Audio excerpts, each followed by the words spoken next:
stats. Like since 2001, life expectancy has increased by 4 years. And therefore, it's really important for us to look at that and look at what it means with regard to the provision of public and social services. We have an ageing population. Our ageing population is going to double by 2025. One of the challenges that we have in Ireland is that we're not always well joined up in our thinking. Age Friendly Ireland will be encouraging older people to get involved in the consultation processes, have their views heard and listened to. The Age Friendly programme really focuses on getting the main players around the table. The chief executive of the local authority, or that's the most senior person in the HSE, the Garda Síochána, along with Age Friendly's own staff, to become catalysts for that conversation that puts the needs of the older person at the centre. Age Friendly Ireland is effectively driving the collaboration and also driving the information flows, making sure those things are happening in the right places at the right time and making sure that it's an effort that is actually countrywide.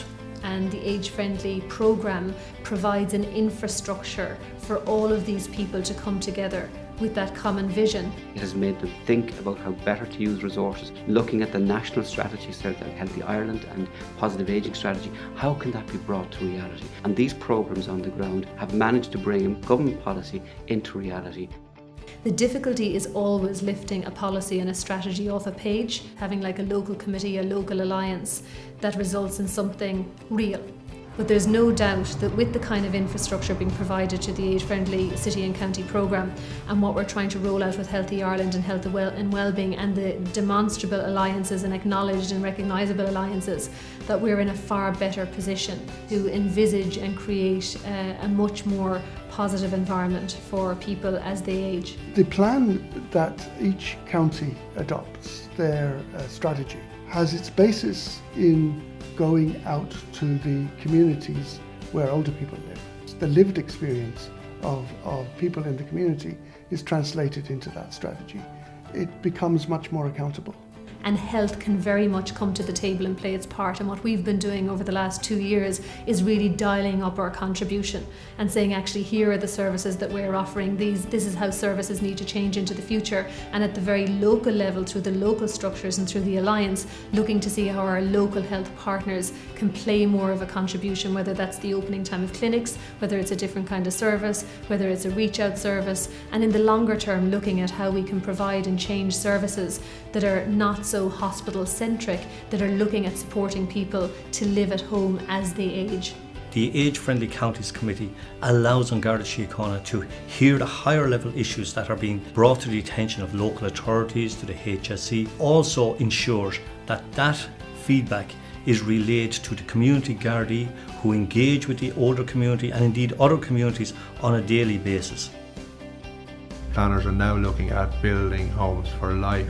That's a big change. The Age Friendly team working with Chambers Ireland have developed is a toolkit to help businesses adapt. The feedback from companies that have taken the toolkit and implemented it is very, very good. What we're beginning to hear from the older people's councils is that we want a central voice now, will enable us to influence national policy. And I think that's a real smart thing. Now you see people taking charge of their own destiny. I believe that we need to facilitate that and not be afraid of that. Age Friendly Ireland, the learnings that they bring with them, what has worked well, and bringing that to the new counties has been a phenomenal success. I don't believe these changes would have happened without Age Friendly Ireland. The reason being that you need somebody centrally to drive an implementation of any new programme of work. I think it is proving to be sustainable. It's important that the work and the momentum continues. I think it also has created a kind of a respect that government departments and government agencies see here. But this is an organisation actually that could do something for us. Maybe this is an organisation that could implement some of our strategies. And if you can get that kind of whole of government, that kind of collaboration going, you can do an awful lot. The age-friendly city and county approach is truly very novel. When you look at the international literature, lots of countries are aspiring to have something like this. It's brought an awareness to various organisations of the value of older people. I have great belief in what it can do. what it has done. I believe it's an absolute necessity in the context of planning for public services. So having 31 local authorities, as it were, singing in tune and focusing on our well-being is a big achievement. There's still a long way to go. There's still lots of things to do.